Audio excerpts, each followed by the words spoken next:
వాక్య భాగంలోకి వెళదామండి. దేవుని వాక్యం చాలా విలువైనది. యోబు గ్రంథం 22వ అధ్యాయం. యోబు గ్రంథం 22వ అధ్యాయము 28వ వచనం.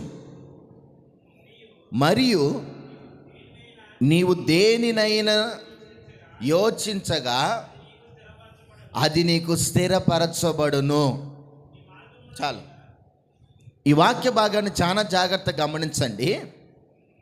యోబు గ్రంథం 22వ అధ్యాయం 28వ వచనంలో నీవు దేనినైనను యోచన చేయగా అది నీకు స్థిరపరచబడును.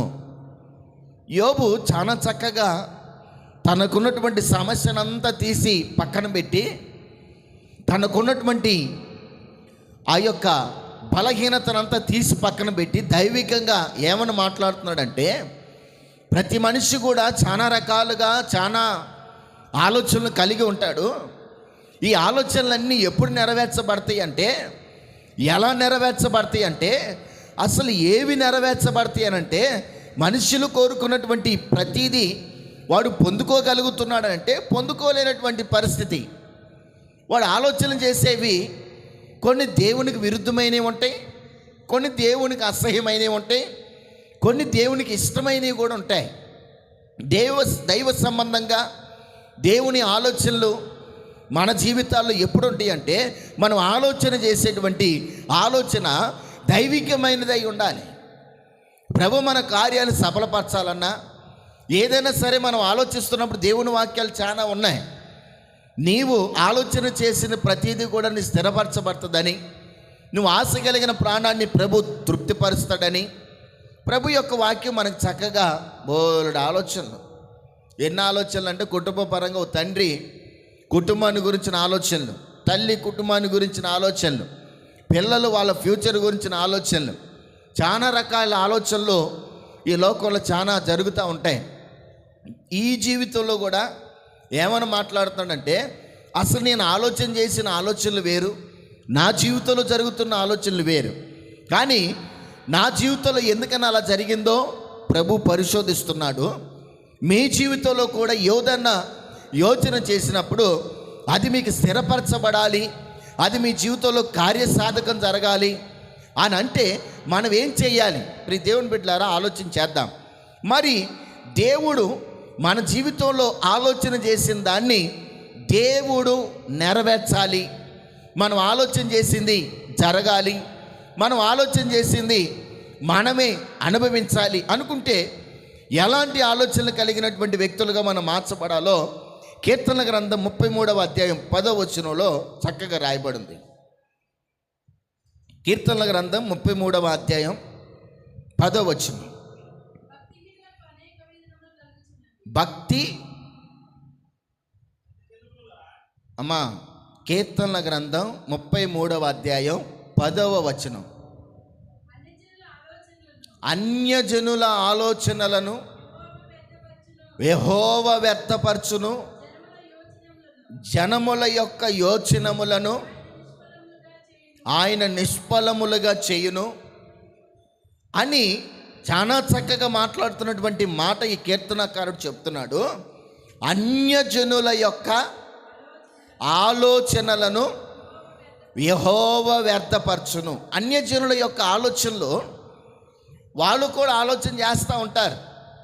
మనం ఆలోచన చేసినట్లుగానే వాళ్ళు కూడా ఆలోచన చేస్తారు. వాళ్ళ ఆలోచనలు ఎలా ఉంటాయి అంటే, అన్య సంబంధమైనటువంటి ఆలోచనలు ఉంటాయి.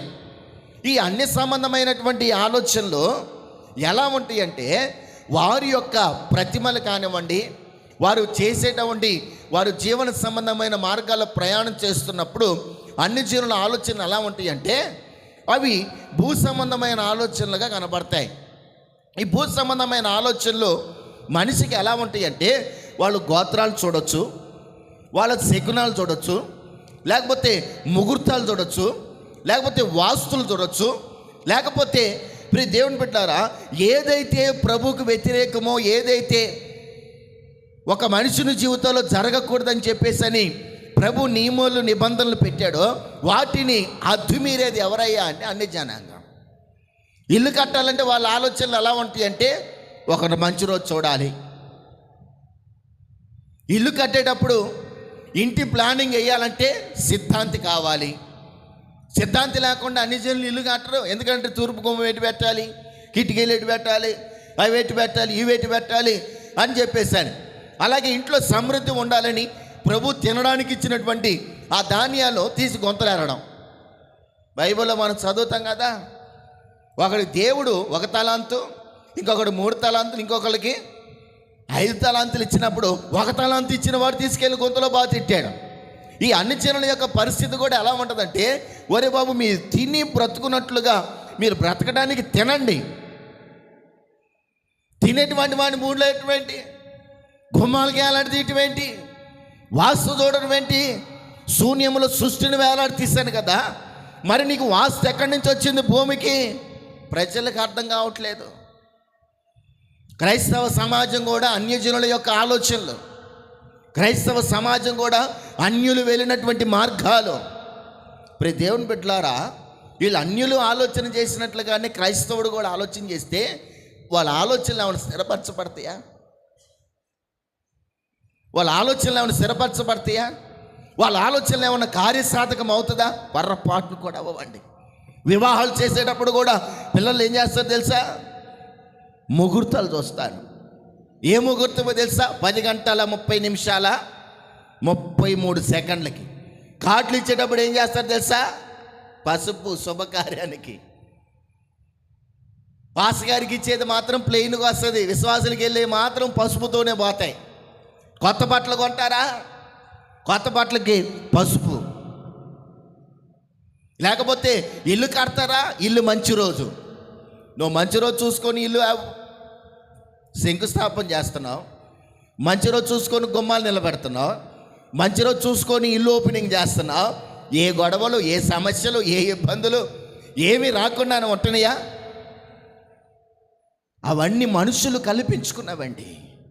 ఒకవేళ దేవుని యొక్క నామాన్ని వెంబడించుతున్నటువంటి ఈ క్రైస్తవ సమాజం ఈ అన్యులు వెళ్ళినటువంటి ఆలోచనలలో వెళితే వాళ్ళ ఆలోచనలు స్థిరపరచబడరు.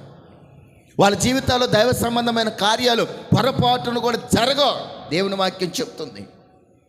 ఏదైనా సరే ప్రియ దేవుని బిడ్డలారా, మన జీవితాల్లో అన్యులు ఆలోచన చేసినట్లుగా మనం చేయకూడదు. ఎందుకు వస్తున్నాయి అన్యుల ఆలోచనలు? ప్రతిరోజు మంచి రోజుగానే ప్రభు ఆదివారం నుండి సోమవారం వరకు కూడా, సోమవారం నుండి మరలా ఆదివారం వరకు కూడా ప్రతిరోజు మంచిదని ప్రభు చెప్పాడు. సోమవారం మంచి రోజు, మంగళవారం మంచి రోజే, బుధవారం మంచి రోజే, గురువారం, శుక్రవారం, శనివారం మంచి రోజే. ఎందుకో తెలుసా? ఈ రోజులన్నిటిని మంచి చేసేది ఆదివారం పరిశుద్ధ దినము గనక. హల్లెలూయా, చెప్పండి గట్టిగా హల్లెలూయా. ఆదివారం విశ్రాంతి దినమును పరిశుద్ధ దినముగా ఆచరించుట అది జ్ఞాపకం పెట్టుకో. ఈ రోజున మంగళవారాలు డబ్బులు ఇవ్వకూడదు, మంగళవారాలు పెళ్ళిళ్ళు చేయకూడదు, శుక్రవారం డబ్బులు ఇవ్వకూడదు, బుధవారం పూట ఇంట్లో నుంచి ఆడపిల్లలు బయటికి పంపించకూడదు. ఈ శకునాలన్నీ పెట్టుకున్నావా? భయంకరమైన శాపం నీ జీవితాన్ని వెంబడిస్తుంది. భయంకరమైన శాపం నీ కుటుంబాన్ని ఏలుబడి చేస్తుంది. మంచి రోజు చూసి బయటకు పంపిస్తున్నప్పుడు ఆడపిల్లకి ఎందుకు కష్టాలు ఎదురవుతున్నాయి? యోచన లేదా? మంగళవారం డబ్బు పంపించకూడదు, శుక్రవారం బయటికి ఇవ్వకూడదు అని యోచన చేస్తున్నావు. ఆ డబ్బు లేకుండా రోజులు ఎన్ని ఇబ్బందులు పడుతున్నావు నీకు తెలీదా? అందుకని ప్రియ దేవుని బిడ్డలారా, మన జీవితంలో మన యొక్క స్థితిగతులు స్థిరపరచబడి ఆశీర్వాదకరంగా మార్చబడాలంటే దేవుని వాక్యం చెప్తుంది, నీ ఆలోచనలు దేవునికి ఇష్టమైనవా కావా? నీ ఆలోచనలు ప్రభు చిత్తంలో ఉన్నాయా లేవా? ఏదైనా ఒకటి గమనించాలి, మనం దేవుని వెంబడించే వాళ్ళం, దేవుని దేవుని యొక్క అడుగుజాడల్లో నడిచే వాళ్ళం. ప్రార్థన చేసుకుని ప్రారంభించినప్పుడు ప్రతి కార్యాలు కూడా దేవుడు విజయాన్ని ఇస్తాడు. హల్లెలూయా. ప్రభువా, నీ నామాన్ని ముందు పెట్టుకొని నేను వెళ్తున్నాను. భూ సంబంధమైన వాటిల్లో, పర సంబంధమైన వాటిల్లో యెహోవాయే నీకు జయమిచ్చువాడని బైబిల్లో రాయబడి ఉంది. కాబట్టి ఈ రోజు నీ నామం పేరిట నేను బయలుదేరి వెళ్తున్నా. ఇజ్రాయేలీలందరూ గడగడ గడగడలాడిపోతూ ఉంటే దావీదు అంటాడు, నేను నా దేవుడైన యెహోవా నామం పేరట వాడి మీద యుద్ధానికి వెళ్తున్నాను. హల్లెలూయా. దేవుని పేరట మనం ఏ రోజు ఏది ప్రారంభించినా ప్రభు ఆశీర్వదించడానికి తన దక్షిణ హస్తాన్ని చాపాడు. హల్లెలూయా.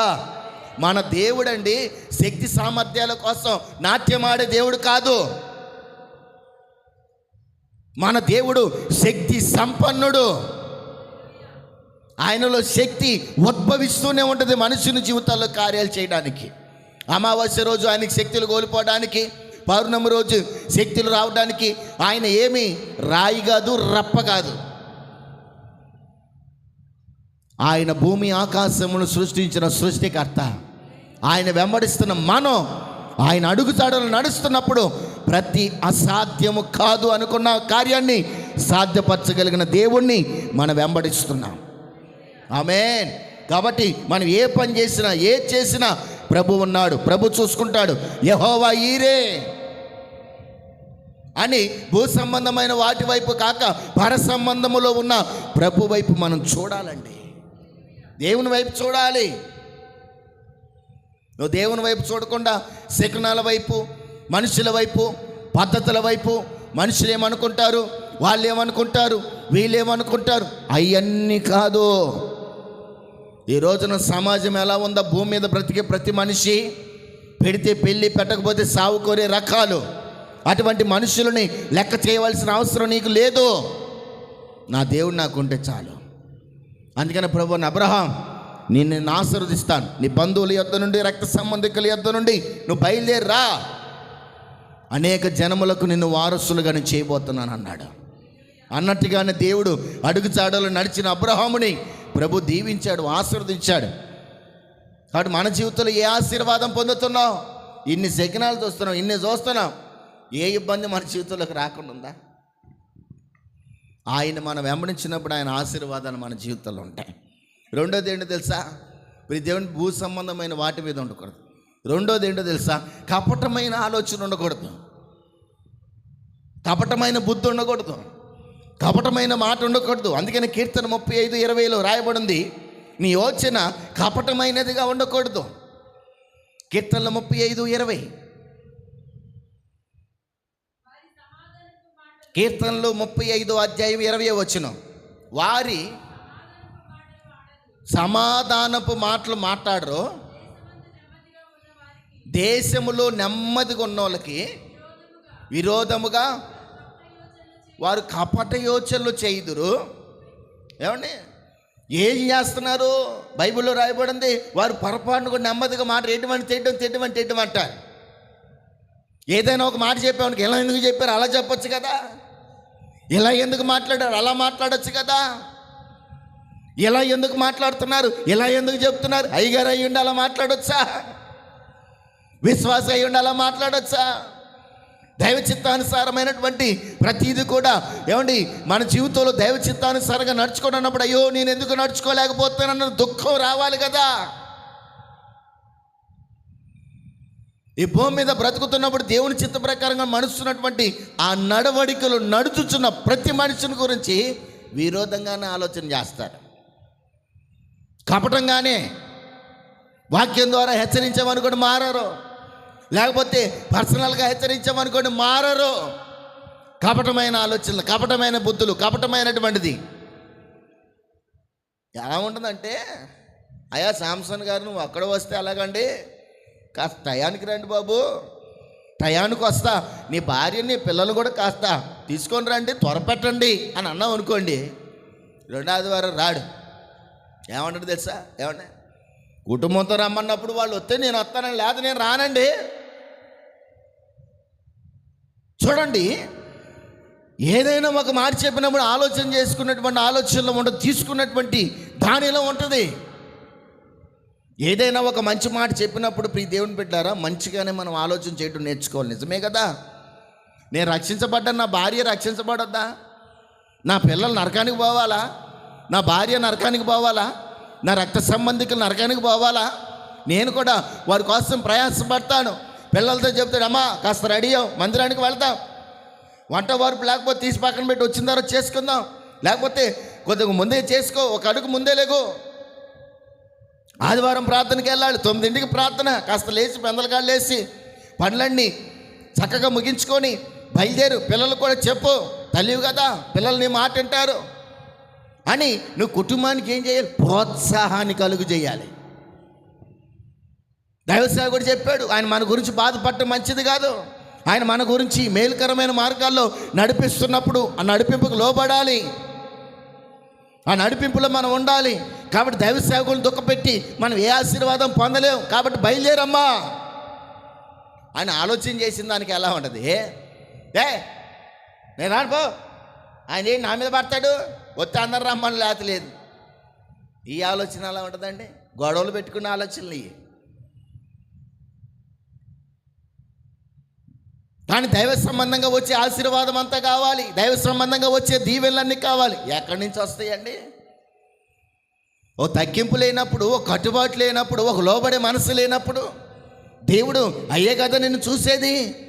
దేవుడు మిమ్మల్ని హెచ్చించినట్లు ఆయన దీన మనస్సు కింద ఉండండి. ఆయన తగిన సమయం మందు దేవుడు మిమ్మల్ని హెచ్చించినట్లు ఆయన రెక్కల కింద అణిగిమణిగి ఉండండి. హెచ్చులు పోమాకండి. ఈ రోజున బడాయి పొంగేస్తూ ఉంటాం, ఒప్పింగిపోతాం, ప్రతిదానికి బయటపడిపోతాం. ఏంటండి అలా అన్నారేటండి, అలా అన్నారేటండి, అలా అన్నారేటండి. ఎలా అంటారండి? నీ జీవితం బాగుపడాలి, భూమి మీద విడిచిపెట్టకూడదు, పరలోక రాజ్యానికి వెళ్ళాలి. హల్లెలూయా, చెప్పండి గట్టిగా హల్లెలూయా. కపటమైనటువంటి ఆ కపటంగా అరే ఏటెట్టా అన్నారు, ఇలా ఎందుకు అన్నారు, ఇలా అనకూడదు కదా. పాయింట్అవుట్ కాదు ప్రియ దేవుని బిడ్డలారా, పశ్చాత్తాప మనసు ముఖ్యం. మా కొరకే చెప్పాడు మా దైవజనులు. మా దైవజనుల మాట వినకపోతే ఇంక దేవుని మాట ఏం వింటాం? మా సేవకుడికి మేము లోబడి ఉండకపోతే దేవుడికి ఏం లోబడి ఉంటాం? ఈ రోజు ఆ మాట చెప్పించుకుని రెండోసారి ఆ మాట మా జీవితంలో వినపడకూడదండి. ఆ మనస్సులోనే ఉంచుకొని ఆ మార్గాల్లో వెళ్ళటానికి ప్రతిరోజు ప్రభా సేవకులను తొక్కుపెట్టకూడదు, మందిరానికి లేటుకి వెళ్ళకూడదు. మందిరానికి మేము వెళ్ళటం, నా కుటుంబాన్ని ఇచ్చావు, నాకు పిల్లల్ని ఇచ్చావు, ఇదిగో ప్రభా నాకు బంధువులను ఇచ్చావు, నా రక్త సంబంధికులను ఇచ్చావు, వాళ్ళు కూడా ప్రభా నడిపించు ప్రభా, కపటమైన ఆలోచనలు నాకు వద్దు ప్రభా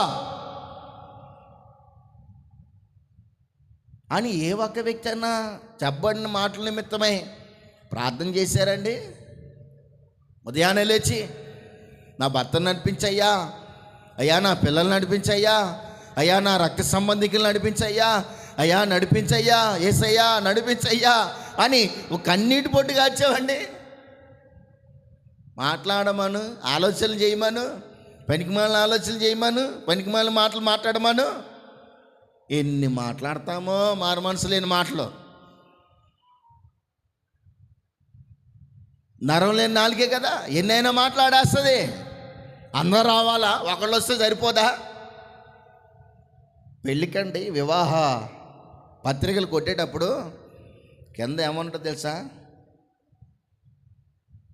కుటుంబ సమేత సపరివారిగా విచ్చేసి మమ్ములను దీవించ ప్రార్థన. కానీ వెళ్తామా? పెళ్ళికొడుకో పెళ్ళికూతురుకో బాగా దగ్గరగా ఉన్న అన్నో చెల్లో తమ్ముడో అక్కో ఆ కుటుంబాలు అయితే అందరు వెళ్తారు. దేవుని మందిరం కూడా అంతే, ప్రతి ఒక్కరూ దేవుని పిల్లలే. హల్లెలూయా, ప్రతి ఒక్కరూ దేవుని పిల్లలే. నా తండ్రి ఇంటికి నేను వెళ్ళకపోతే ఎట్టగా? తండ్రి ఇంటికి వెళ్ళేటప్పుడు ఏం చేయ, రేపు అమ్మమ్మ వాళ్ళ ఇంటికి వెళ్తున్నాం, రెడీ అవ్వండిరా, సెలవు పెట్టిరా, పిల్లల చేత సెలవు పెట్టిరా, పిల్లల చేత సెలవు పెట్టించి అమ్మమ్మ వాళ్ళ ఇంటికి వెళ్తాను. ఎంత ఉద్యమం! ఆ ఉద్యమం నీ తండ్రి, పరలోకపు తండ్రి దేవుని మందిరంలో ఉన్నాడు. ఆ దేవుని దగ్గరికి రావడానికి ఏంటంటే, అందుకని మనం ఆలోచన చేసేది మన మంచికే అని ఆలోచన చేయాలి. అందుకని ఆడ ఏమని రాయబడింది చదవండి.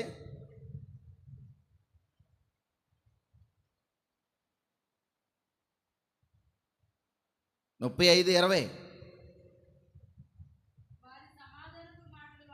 వారు సమాధానపు మాటలు మాట్లాడరు,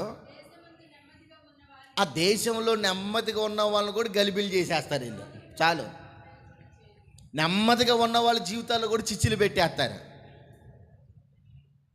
నెమ్మదిగా ఉన్న వారి జీవితాల్లో కూడా చిచ్చులు పెట్టేస్తారు. ఎలా పెడతారంటే, సపోజు దేవుని మందిరంలో పని జరుగుతుంది కాబట్టి దేవునికి ఏదైనా చేయాల్సిన వాళ్ళు రండి అన్నాం అనుకో, మీరు చేసుకోండి, మా దగ్గరలో.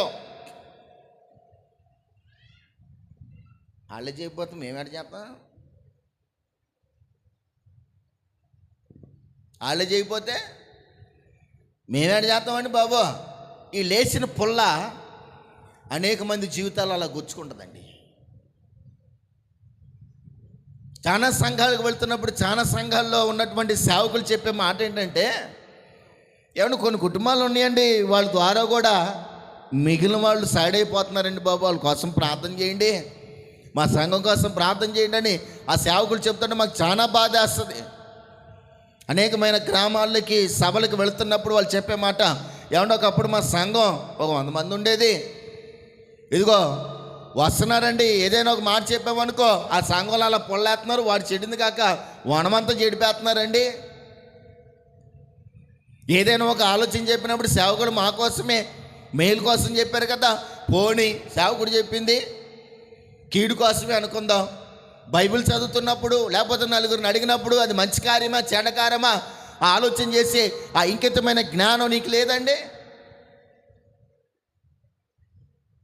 అది మంచి మాట చెడ్డ మాట, ఆ మాటను మనం చేయడానికి మనం దేవుని భయపడుతున్నామా లేదా అని సమయోచితమైన జ్ఞానం ప్రభు ఇచ్చాడు కదా. మరి సేవకుడు చెప్పిన మాట అది మంచి మాట కాదా? ఒకవేళ మంచి మాట కాదనుకోండి, పాస్టర్ అండి మీరు అలా అంటే ఎలాగండి అని చెప్పేసి పాస్టర్ని అడగొచ్చు. ఏదైనా ఉన్నప్పుడు ప్రియ దేవుని బిడ్డలారా, సంఘాన్ని మనం కట్టుకోవడం దేవుడు మనకిచ్చిన గొప్ప కృప. ఆమేన్. సంఘంలోకి వచ్చున్న వారి జీవితాల్లో వాడు ప్రోత్సాహకరమైనటువంటి వ్యక్తిగా నువ్వు నిలబడాలి, వాళ్ళు ప్రోత్సహించాలి. మనం తప్ప సంఘంలో ఎవరున్నారు చేసేవాళ్ళు, మనం చెయ్యాలమ్మా. రూపాయి ఎక్కువైతే తప్ప తక్కువ కాదు కదా, కాబట్టి అవసరమైతే ఇంకో రూపాయి ఎక్కువ చేయడానికి మనం ముందుకెళ్దాం. ప్రభు కొరకు ఇస్తే ప్రభువే కదా ఇచ్చేది. మనం గుప్పిళ్ళు విప్పితే దేవుడు ఆకాశవాకిలు చెప్తాడు. సమాధానకరమైన మాటలు మాట్లాడాలి, సమయోచితమైన జ్ఞానంతో మాట్లాడాలి, సమయోచితమైన తెలివితో మాట్లాడాలి.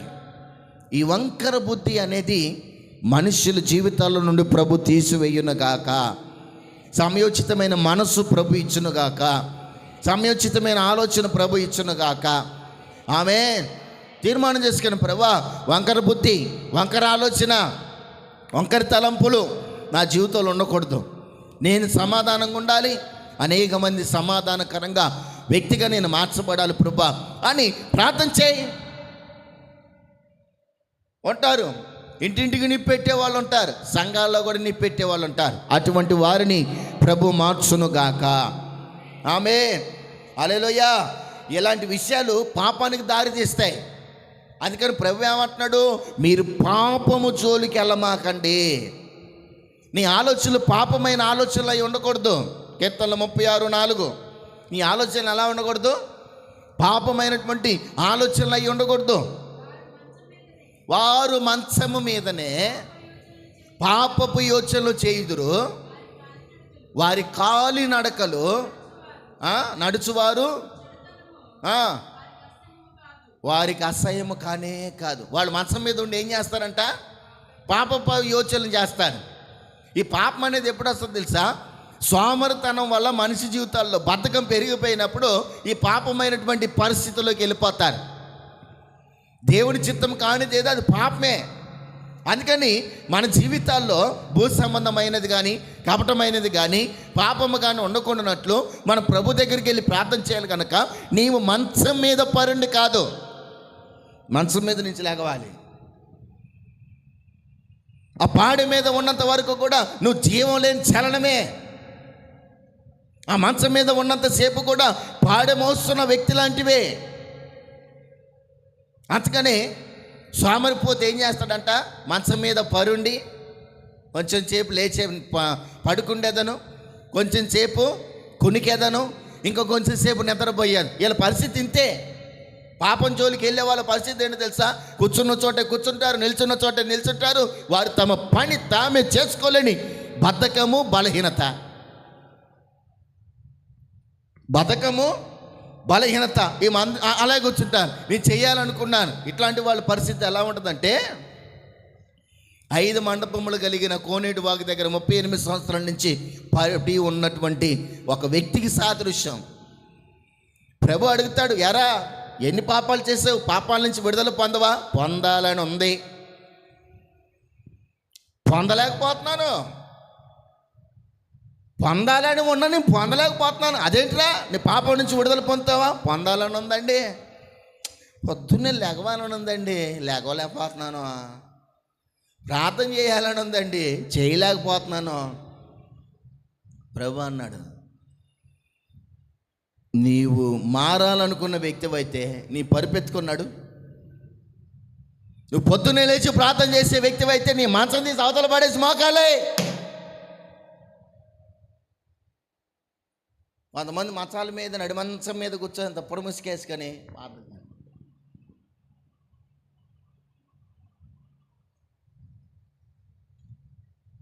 లేరా, మంచం మీదే. ఆ డబుల్ కార్డు మంచమో, సింగిల్ కార్డు మంచమో, నవ్వారు మంచమో, ప్లేవుడ్ మంచమో, దివాన్ మంచమో, సోఫా మంచమో, ఆ మంచం మీదే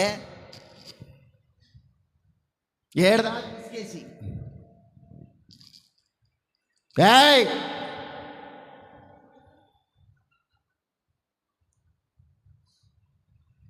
ప్రైసలా వాళ్ళు చేసే ప్రార్థనలు. కానీ ప్రభు ఏమంటున్నాడు, ఒరే నువ్వు దీని మీద ఉంటే బాగుపడవు, దీన్ని తీసి మడత పెడితే బాగుపడతావు. మంచం మీద ఉన్నంతసేపు నీ ప్రార్థన అంగీకరించబడదు.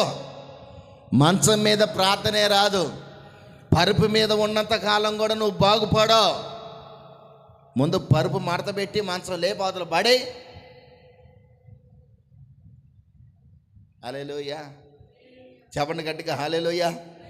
ప్రభు కోసం మనం ప్రయాణం కట్టినప్పుడు అండి, మన శరీరాన్ని కూడా మనం లెక్క చేయకూడదు. ఆమేన్, హల్లెలూయా.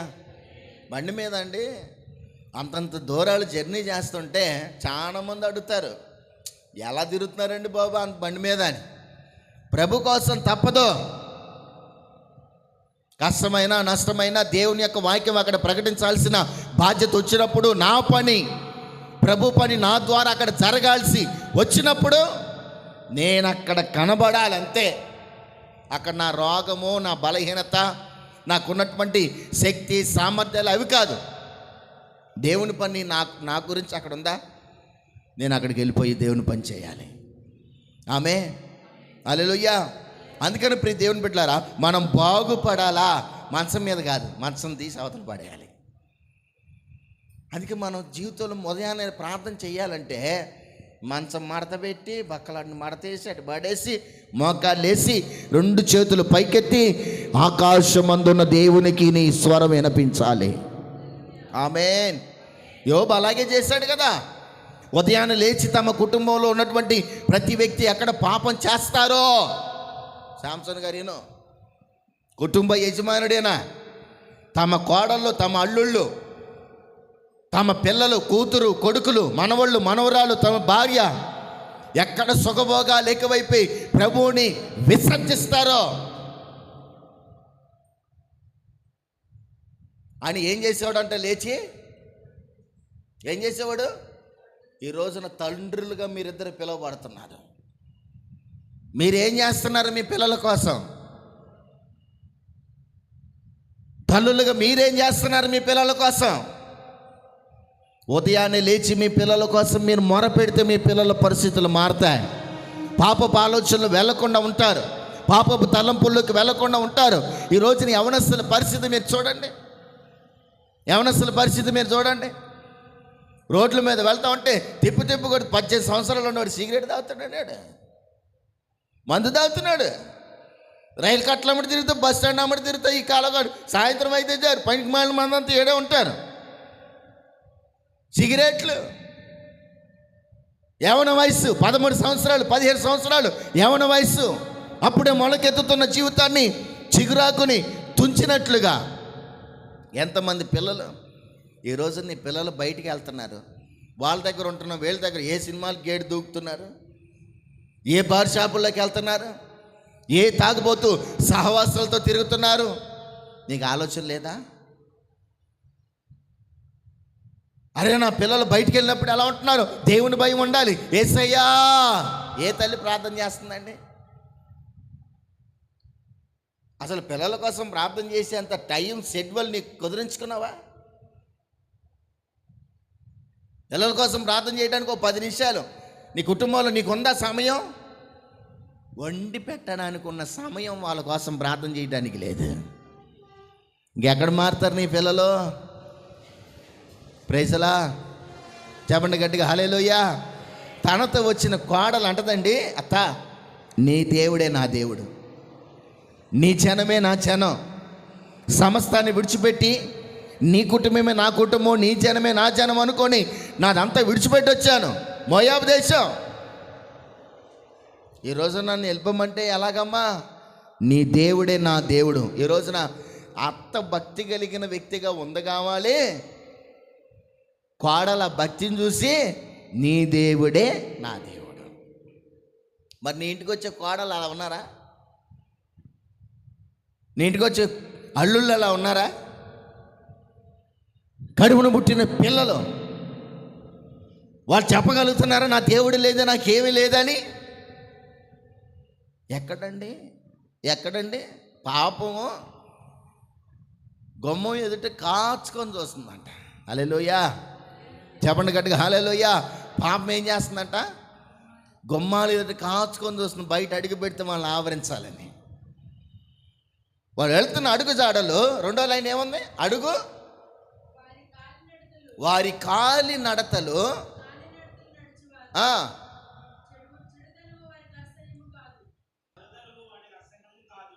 హల్లెలూయా.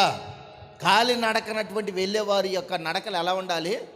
దేవుని వాక్యం ఏం చెబుతుందంటే వారి యొక్క నడిచేటువంటి ప్రార్థన చేయాలి. ప్రభువా నా పిల్లలు వేయుచున్న అడుగుల్లో నీ వాక్యపు వెలుగులో నడవాలయ్యా. వాళ్ళు వేసే అడుగు పాపంలో పడకూడదు, పాపపు అడుగులు వారి జీవితాలు ఉండకూడదు.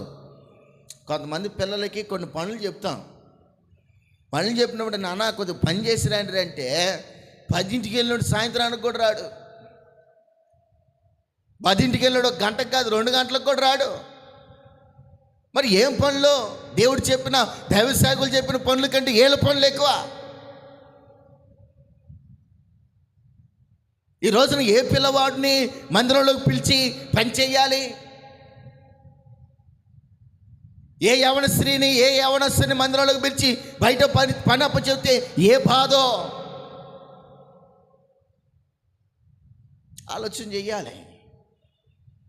ఒకసారి దైవ సేవకులు నన్ను అన్నారు, నాన్న పంచర్ పడింది, బండికి పంచర్ వేయించుకొని రమ్మన్నాడు. నడిపించుకుంటూ పోయి మరల పంచర్ వేయించుకొని అలాగే నడిపించుకుంటూ వచ్చాం. అప్పుడు అన్నాడు, నువ్వు నమ్మకమైనోడిరా అన్నాడు. నమ్మకమైనోడిరా. చాలామంది అన్నారు, ఇదేంటి పాపం వాడు అంతా దగ్గర కిలోమీటర్న్నర నడుచుకుంటూ వెళ్ళి మళ్ళీ కిలోమీటర్న్నర నడుచుకుంటూ వస్తే నమ్మకమైన వాడు అంటున్నాడు. అప్పుడు ఏమన్నాడు తెలుసా? అరే వేసుకుంటూ రావచ్చు కదా, చెడగొట్టి వాళ్ళు 3 మంది ఉంటారు, బండి కడగరా అన్నాడు.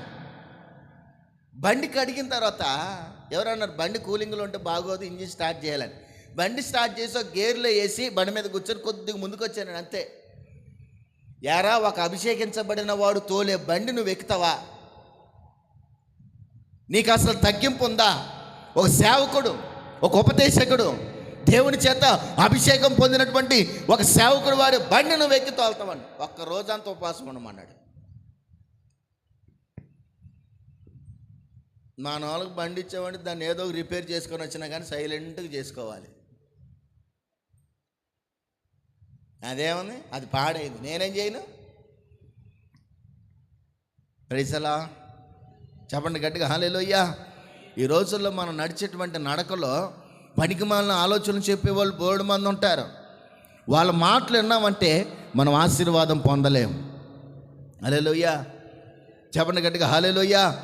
ఆశీర్వాదం మనం పొందాలంటే పాపపు అడుగులు మానాలి, పాపపు ఆలోచనలు మానాలి, పాపపు పడకలు మానాలి.